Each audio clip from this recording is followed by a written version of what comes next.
Bonjour Aoussi Bouanaïdja. Bonjour à vous, bonjour à Maï tout entière. Merci d'avoir accepté notre invitation. Vous êtes le secrétaire général adjoint de la CGTMA, plus particulièrement en charge des questions relatives à la fonction publique. Voilà, sur ces trois versants. Et vous êtes chez nous ce matin pour parler aux auditeurs et aux téléspectateurs de la situation du GIP l'Europe à Mayotte, un préavis de grève qui avait été déposé dans la discrétion la plus absolue, oui. Voilà. Et qui s'est transformé en grève depuis hier. Alors on en est où au GIP, monsieur Aoussi? Alors comme vous l'avez souligné, effectivement, nous avons déposé un préavis de grève qui est suite à une demande d'audience à l'autorité du GIP, je précise bien. Nous avons demandé, les organisations syndicales ont demandé une audience à l'autorité du GIP, aux autorités. Donc ça veut dire CD et préfecture. Et préfecture pour vraiment parler des dysfonctionnements au sein de ce GIP et du mal-être des agents au sein de ce GIP. Vous savez, le GIP fait objet du sujet des médias depuis quelques semaines. Oui. Voilà, le dysfonctionnement. Donc nous n'avons pas eu retour de cette audience, et ce qui a fait qu'on a fini par déposer un préavis de grève. En fait, alors c'est un préavis de grève en intersyndical ou juste un préavis de grève de la CGTMA? Non, c'est un préavis de grève en intersyndical CFDT CGTMA. Voilà, on a déposé. Ce sont les deux organisations syndicales qui sont représentatives au sein de l'organisme, bien sûr. Okay. Au sein de l'organisme. Donc, on a eu un premier contact avant-hier de 15h à 20h. Entre qui et qui? Il y avait un représentant de la préfecture, un secrétaire général de la préfecture, et il y avait un vice-président du conseil départemental. C'est ce que nous avions demandé. D'accord. Parce que nous, l'objectif de notre grève, c'est de trouver des solutions pour le fonctionnement du GIP. Donc, il était nécessaire à ce que les deux y soient, les deux concepteurs de cet organisme y soient. Donc, effectivement, les discussions ont eu lieu. Effectivement, c'était très intense. Les choses se sont dites, mais c'est la réalité. Les choses se sont dites. À l'issue, en tout cas, on est convenu d'établir un protocole, un projet de protocole. Et ce projet de protocole a été fait. Qui l'a écrit ? Alors, ce projet de protocole, c'est plutôt la partie département qui l'a écrit, bien sûr, avec nous, notre contribution aussi, nous, organisations syndicales. Et l'autorité de gestion, donc c'est-à-dire la préfecture, elle est favorable à ce qui était... Moi, je dis qu'il était favorable parce que les discussions ont eu lieu, tout le monde était là, et le protocole ressort ce qui a été dit au cours des discussions. Donc, pour moi, il ne devait pas y avoir de problème. Seulement, puisqu'il était un peu tard, le secrétaire général s'est excusé qu'il avait d'autres urgences. C'est pour cela que nous avons envoyé ce projet aux deux autorités pour qu'ils puissent... Alors, si on revient sur le contenu, parce qu'à date, le protocole de sortie de crise n'a pas été signé. Oui. Vous n'avez globalement plus de nouvelles des deux institutions dirigeant le GIP. On va y revenir dans quelques minutes. Mais moi, je voudrais qu'on revienne sur le contenu de ce qui a été négocié. Parce que vous m'avez procuré ce protocole, je l'ai lu. En fait, ce ne sont que des aspects managériaux. Exactement. C'est des aspects qui ressortent normalement, qui devaient ressortir du règlement intérieur du fonctionnement de cet organisme. Règlement intérieur qui n'existe pas jusqu'à maintenant. Je rappelle qu'on sort des élections professionnelles et que les règles disent qu'après les élections professionnelles, deux mois après les élections, normalement, on doit installer les instances consultatives qui, normalement, dans ces instances consultatives, on doit établir les règlements intérieurs qui régissent le fonctionnement. Je rappelle, même à l'absence d'un règlement intérieur de fonctionnement, il y a un texte constitutif, un règlement intérieur de l'organisme lui-même qui fixe toutes les règles. Il y a combien d'agents au GIP aujourd'hui à peu près? À peu près, il y a une cinquantaine. Donc c'est beaucoup en fait. Voilà, c'est énormément, une cinquantaine, une partie mise à disposition par le département, une autre partie mise à disposition, qui devait être mise à disposition par l'État, et une petite partie qui sont des agents propres de l'organisme. Embauchés directement. Voilà, directement. Alors, parmi les axes du protocole, il y a cette logique de dire il n'y a plus qu'un seul lieu de travail, c'est Tingoni, enfin les locaux officiels du GIP qui sont à Tingoni. Plus question de travailler au SGAR, plus question de travailler chez soi, on travaille au bureau. Et le bureau, c'est à Tingoni. Vous dites également que ceux qui ne respectent pas les règles, il faut des sanctions. Dans le protocole de sortie. Il est dit aussi que les deux instances dirigeant le GIP, c'est-à-dire CD et préfecture, ou SGAR comme on veut, ne doivent plus interférer dans la gestion directe des dossiers. Il y a une ligne hiérarchique et en gros, c'est cette ligne hiérarchique-là qui doit être respectée. C'est quand même une attaque assez clair à l'organisation actuelle, ça. Voilà. En tout cas, ces revendications, il y a rien d'étonnant. C'est que tout est écrit dans les textes constitutifs, tout est écrit. Ce que nous notons aujourd'hui, c'est qu'il y a un empiètement des uns et des autres sur les missions des autres. Tout est écrit. Donc, ce qui est décrit effectivement ici, c'est que le personnel du GIP est sous l'autorité du directeur du GIP. Donc, on ne peut pas comprendre que certains agents ne se sentent pas être sous l'autorité du directeur et qu'ils soient couverts par... Je vais être un petit peu provocante, monsieur Bouanaïdja. Mais peut-être que si certains agents, dans la période passée, ne se soumettaient pas à l'autorité du directeur, c'est peut-être que le directeur n'était pas bon. On ne peut pas dire qu'il y a de mauvais salariés. On dit toujours il n'y a pas de mauvais salariés, il y a des mauvais patrons. Non, ce n'est pas le cas. Parce que l'ancien directeur, parce que là, on est en train de parler d'ancien directeur, puisque le directeur... il n'y en a plus en ce moment. Il n'y en a plus en ce moment. L'ancien directeur, il y a des écrits, en tout cas de rappel à l'ordre. Donc, s'il y a des écrits de rappel à l'ordre, on ne peut pas dire que le directeur n'était pas bon. Oui, mais les sanctions... Je reprends l'exemple de Tingoni, par exemple, parce que c'est un exemple emblématique. Les agents qui n'allaient pas travailler à Tingoni parce que c'est trop loin, c'est pas beau, tout ce qu'on veut, c'est plus pratique de rester à Mamoudzou, des fausses excuses, et vous avez raison de le souligner. Peut-être qu'on ne leur a pas mis les avertissements qu'il fallait, voire quelquefois mis à pied. Vous parlez de sanctions, dans le protocole, il y a des règles et des graduations de règles. Peut-être que ça n'a pas été appliqué et que donc les gens se sont dit, bon, bah... c'est la fête, je fais ce que je veux, non? Oui, mais les gens se sont dit, mais normal, l'esprit, c'est d'abord en tout cas pour la direction. Nous, on a compris que c'est un esprit de cohésion pour que tout le monde comprenne que c'est le bien-être de l'organisme, qu'il ne fallait pas aller jusqu'aux sanctions. Ne fait pas aller jusqu'aux sanctions. Si aujourd'hui, on a mis dans le protocole des mesures de sanctions, c'est parce que les choses s'empirent et en s'empirant, ça désorganise tout le groupe. Et ça fait du mal aussi aux gens. Voilà. Alors, il y a un autre... Et bonjour, monsieur Balache, merci de nous avoir rejoints. Il y a un autre point dans le protocole qui, moi, a attiré mon attention.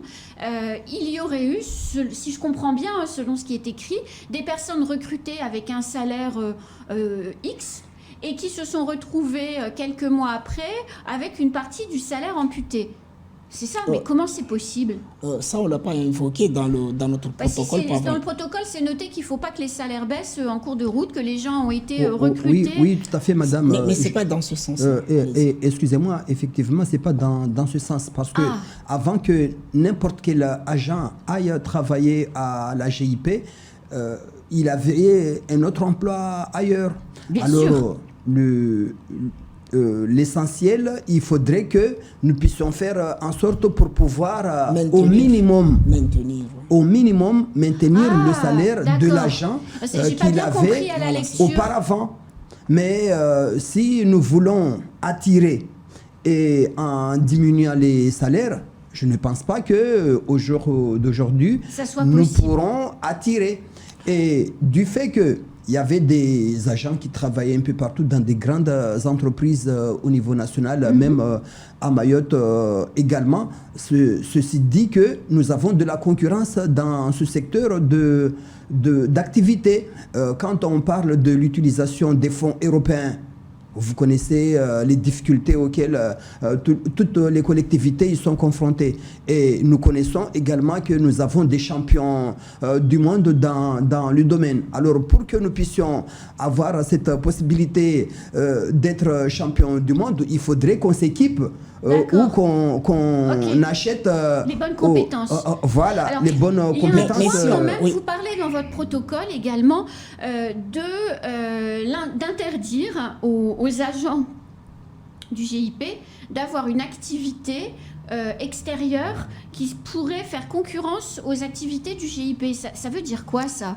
Ça veut dire que ça c'est dans le texte constitutif du GIP. Quand tu es agent du GIP, d'accord, normalement, tu es interdit d'avoir une entreprise qui bénéficie de fonds de... Voilà. Oui, mais il y a des gens qui ont été recrutés parce qu'ils avaient ces compétences-là et qu'ils avaient ces activités extérieures. Mais il vous est interdit à vous d'avoir une entreprise qui, normalement... Il y a plein de gens qui vont partir, alors non, il n'y a pas plein de gens. Ou bien si vous êtes tout près d'une personne, en tout cas, qui même dans les textes, quelqu'un qui normalement doit bénéficier, que vous connaissez, qui est près de vous, vous avez l'obligation de le dire, que attention, concernant ce dossier, je connais machin. Ça, c'est une obligation. Je vais vous donner une toute petite exemple concernant cette situation. Avoir une clause de non-concurrence dans tous les secteurs d'activité, c'est tout à fait normal. Je prends l'exemple. Au prud'homme, ça tombe à chaque fois. La clause de non-concurrence dans le... Si, je vous assure. Pas systématiquement. Si. Ça dépend. De la gravité de la situation. Je vais prendre un exemple dans mon secteur d'activité. Je suis infirmier et je ne peux pas me mettre à votre compte et en même votre temps. compte et être agent du CHM. Alors, là, globalement, on a à peu près passé en revue les points saillants. Non, il y a un point essentiel qu'on doit éclaircir, que nous savons, en tout cas qui est important dans le protocole. C'est le fait que dans cette entité, il y a des agents du département et des agents de l'État. Oui. Aujourd'hui, concernant les agents mis à disposition par le département, toutes les arrêtés de mise à disposition sont pris, alors que dans l'autre côté, il y a hésitation, en quelque sorte. Je ne dis pas que ça n'a pas été pris, ou bien ça a été pris pour certains, bien il y a hésitation pour d'autres. Donc, il faudrait déjà qu'on régularise cette situation. Parce que si cette situation n'est pas régularisée, la conséquence, c'est quoi? C'est que les agents qui n'ont pas d'arrêté, psychologiquement, ils ne se sentent pas sous l'autorité de la direction. Psychologiquement. Donc, il faudra régler... Alors, là, concrètement, donc, vous attendez d'avoir les réactions et du conseil départemental et de la préfecture /SGAR sur ce protocole pour obtenir ou non une signature. Le préavis était à échéance au 28 février à 0h, ce qui veut dire que depuis hier matin, les 50 agents du GIP sont en grève. Normalement, ils sont en grève, mais dans la mesure où on avait un projet de protocole, nous, on s'était dit que normalement, le protocole devait être signé, qu'il n'y avait pas raison. Donc hier, on était en position de débrayage. Franchement, c'est à partir d'aujourd'hui que réellement, nous sommes... Voilà. Alors, moi, je me mets maintenant, donc après, voilà, c'est aux dirigeants et aux organisations syndicales que vous êtes de finaliser la négociation et elle vous appartient. Je me mets, moi, du côté des porteurs de projets. C'est quand même un souci. Vous avez, si je ne me trompe pas, si mes informations sont exactes, début mars, a priori, le dernier comité de programmation pour l'année 2020-2027. Moi, je suis porteur de projet. Je ne suis pas certaine d'avoir envie d'être financée sur fonds européens quand je vois les difficultés du GIP. Comment ça que vous n'êtes pas certaine d'être financée? Non, je n'ai pas dit pas certaine d'être financée, mais quand vous êtes porteur de projet, vous prenez un risque en allant chercher les fonds européens puisque vous avancez l'argent. Quand vous voyez les dysfonctionnements... Il n'y a pas à prendre de risque là-dedans. Quand vous savez que... Non, reprenons le champ. Excuse-moi aussi. Quand vous savez qu'à tel endroit, vous pouvez avoir la possibilité d'avoir un financement pour pouvoir mettre en place votre projet. Et pour quelle raison vous n'irez pas chercher ces fonds? Alors que les fonds, on ne les ramasse pas sur... Il y a une audite, madame, il y a une audite. Juste une petite chose que j'explique ma pensée, parce que tout simplement, au 31 décembre 2023, il n'y a plus un centime d'euro qui partira sur le programme opérationnel 2014-2020, qui est encore celui sur lequel on attribue des fonds, et que les difficultés de gestion du JIP peuvent laisser à penser aux porteurs de projets que les conditions matérielles d'être remboursés dans les délais ne fonctionneront pas. Non, pas du tout. Alors, je rassure tout le monde, il y a une audite. Non, alors c'est pas du tout ça. Il y a une audite de 2022, en tout cas menée par l'inspection générale de l'administration. Au mois de 28 juin. D'accord, cette audite-là est claire dans ses conclusions. Voilà, qu'il y a un fonctionnement correct. Et que d'ailleurs, cette audite-là, ce qui frustre les agents aujourd'hui, c'est que les agents attendaient à ce qu'on leur félicite. Parce que les agents disent qu'ils ont fait en un an un travail qui n'a pas été fait durant 6 ans.